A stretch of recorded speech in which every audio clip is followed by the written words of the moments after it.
ہوگا جن کو حضور نبی کریم صلی اللہ علیہ وسلم کی ایک عظیم نعمت کہہ دیا جائے تو کوئی غلط نہ ہوگا۔ آج ہم اسی بزرگ کی محفل میں حاضر ہیں، تو میں نے خطبہ مبارکہ کے بعد قرآن کریم کی 2 آیات کریمہ کی تلاوت کا شرف حاصل کیا۔ اللہ تبارک و تعالی ان 2 آیات میں ارشاد فرما رہا ہے، الا ان اولیاء اللہ لا خوف علیہم ولا هم يحزنون، کہ سن لو اللہ کے ولیوں کو نہ خوف ہے نہ کوئی غم۔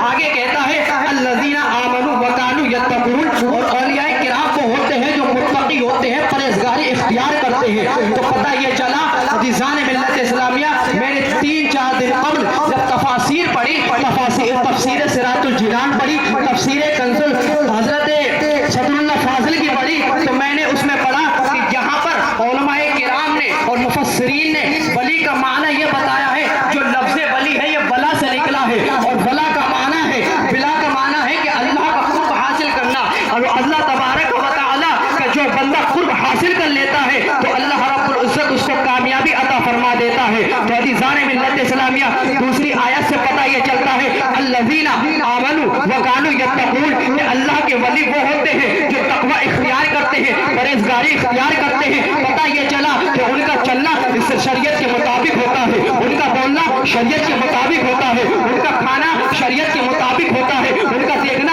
شریعت کے مطابق ہوتا ہے۔ عزیزان ملت اسلامیہ، اللہ اکبر کبیرہ، بخاری شریف کی حدیث پاک ہے، جلد 2 ہے، حضرت ابو ہریرہ رضی اللہ تبارک و تعالی عنہ بیان کرتے ہیں کہ ایک موقع پر جناب رسول اللہ صلی اللہ علیہ وسلم نے ارشاد فرمایا کہ جو میرے کسی ایک ولی سے دشمنی رکھتا ہے تو اللہ تبارک و تعالی اس سے اعلان جنگ کرتا ہے۔ اور عزیزان ملت اسلامیہ، آگے آقا علیہ السلام بیان کرتے ہیں کہ اللہ کا ولی وہ ہوتا ہے جو اللہ تبارک و تعالی کے فرائض کو ادا کرنے کے بعد اس کا قرب حاصل کرتا ہے۔ عزیزان ملت اسلامیہ، اللہ تبارک و تعالی کا جو بندہ قرب حاصل کر لیتا ہے تو ایک منزل وہ آتی ہے کہ اللہ رب العزت کے پیارے نبی ارشاد فرما رہے ہیں کہ ایک منزل وہ آتی ہے کہ اس کا دیکھنا اللہ کا دیکھنا ہو جاتا ہے، اس کا بولنا اللہ کا بولنا ہو جاتا ہے، اس کا پکڑنا اللہ کا پکڑنا ہو جاتا ہے، اس کا چلنا اللہ کا چلنا ہو جاتا ہے۔ یہاں پر کوئی بدعقیدہ سوال کر لے گا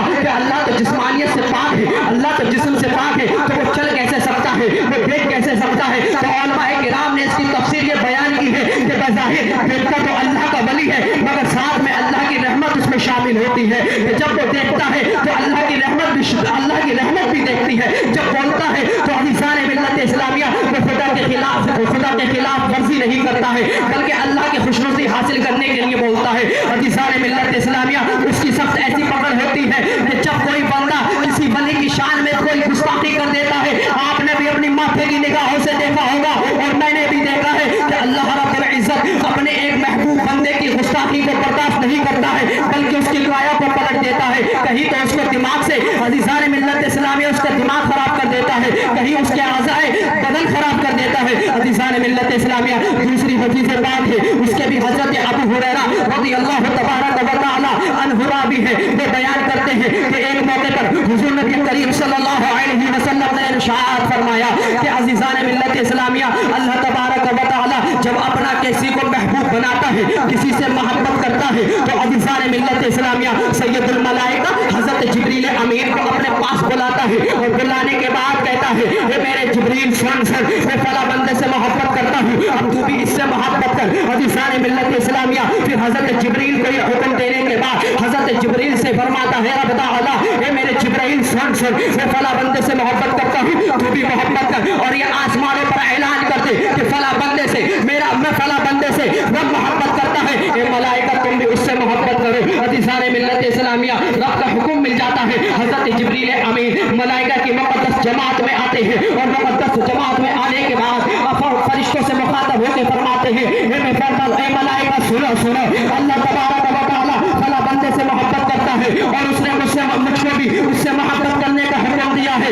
میں بھی اس سے محبت کرتا ہوں، میں نے اس کے حکم کی وجہ آوری کی ہے، اب تمہارا حق یہ بنتا ہے، اللہ تبارک و تعالی نے تمہارے لیے آرڈر بھیجا ہے، تمہارے لیے آدیش بھیجا ہے، تمہارے اوپر اپنا حکم بھیجا ہے کہ تم بھی اس فلاں بندے سے محبت کرو۔ عزیزان ملت اسلامیہ، آسمان میں تمام فرشتے اس سے محبت کرنے لگتے ہیں، پھر حضرت جبریل امین علیہ السلام کا حکم ہوتا ہے جاؤ زمین پر اعلان کر دو، زمین والے بھی اس سے محبت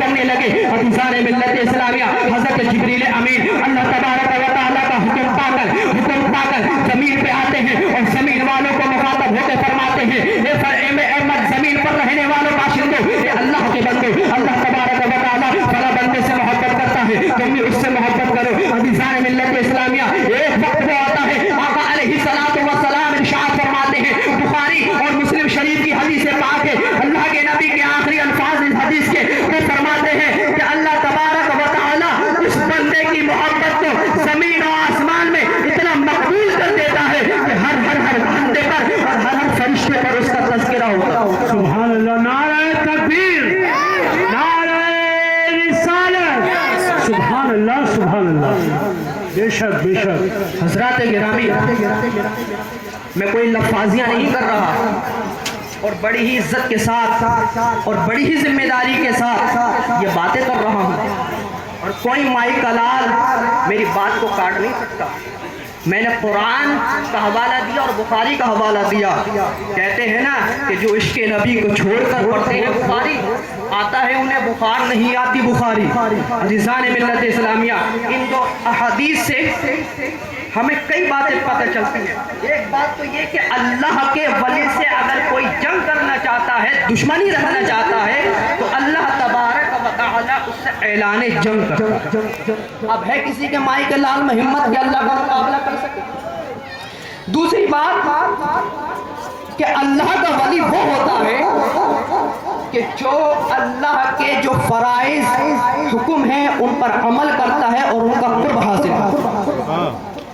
اور دوسری حدیث میں آیا, میں نے اپنے اساتذہ کی زبانی سنا کہ جو فرائض اعمال ہیں جن کو ہر حال میں کرنا ہی کرنا ہے, جیسے نماز, روزہ, حج, زکوٰۃ, یہ تو ہر حال میں ہمیں کرنا ہے. جب ہم اس پر پہنچ جاتے ہیں, اس کی ہم شریعت پا جاتے ہیں, تو ہم کو ہر حال میں کرنا ہے. اگر ان پہ چھوڑا تو ہماری گرفتاری ہوگی, اور اللہ کی پکڑ بہت سخت پکڑ ہے, کیونکہ قرآن کہتا ہے اِنَّ بَطْشَ رَبِّكَ لَشَدِيدٌ. اللہ کی پکڑ بہت سخت پکڑ ہے. بڑی تیزی کے ساتھ اپنی بات کو سمیٹ رہا ہوں. عزیزان ملت اسلامیہ, قرآن پاک کے سب سے پہلے مفسر حضرت ابن عباس رضی اللہ تبارک و تعالی عنہما فرماتے ہیں کہ اللہ کا ولی ہوتا وہ ہے کہ جس کے چہرے کو دیکھ کر خدا یاد آ جائے. آپ نے دیکھا ہوگا جب میں حضور علیہ الرحمہ کی بارگاہ میں حاضر ہوتے تھے, جیسی ہماری پیاسی آنکھیں ان کے چہرے پاک کا دیدار کر لیا کرتی تھی, دل کو قرار مل جاتا تھا, آنکھیں ٹھنڈی ہو جایا کرتی تھی, اور لفظ سے یہی آیا کرتا تھا سبحان اللہ, ماشاء اللہ. اور میں تو اکثر جیسے ہی مرشد گرامی کا چہرہ دیکھتا تھا کہتا تھا الحمدللہ. عزیزان ملت اسلامیہ, دوسری آیت میں کہتا ہے کہ اللہ کے ولی وہی ہوتے ہیں جو تقوی اور پرہیزگاری اختیار کرتے ہیں. میں متقی ہوں, میں کہہ رہا ہوں کہ کوئی کمال کی بات نہیں. میرے باپ کہہ رہے ہیں کہ میرا بیٹا پرہیزگار ہے, متقی ہے, تو یہ کمال کی بات نہیں. کمال کی بات تو تب ہے کہ جب دشمن بھی کہے کہ فلاں اچھا ہے. کمال کی بات تو تب ہے کہ جب مخالفین بھی کہیں کہ فلاں اچھا ہے. کمال کی بات تو تب ہے کہ جب مخالفین کے اکابرین بھی کہیں کہ فلاں اچھا ہے. تو عزیزان ملت اسلامیہ, مجھے ایک واقعہ یاد آتا ہے. حضور تاجدار اہل سنت آقا نعمت صاحب حضرت شاہ مولانا شرافت علی میاں رحمت اللہ تبارک و تعالی علیہ کا کہ آپ اپنے مرید خاص حضرت حافظ محمد عمر شرافتی جو قصبہ بھوجپور ضلع مراد آباد کے رہنے والے تھے, آپ ان کے یہاں پر تشریف لے جایا کرتے تھے. بڑے ہی غور سے سننا.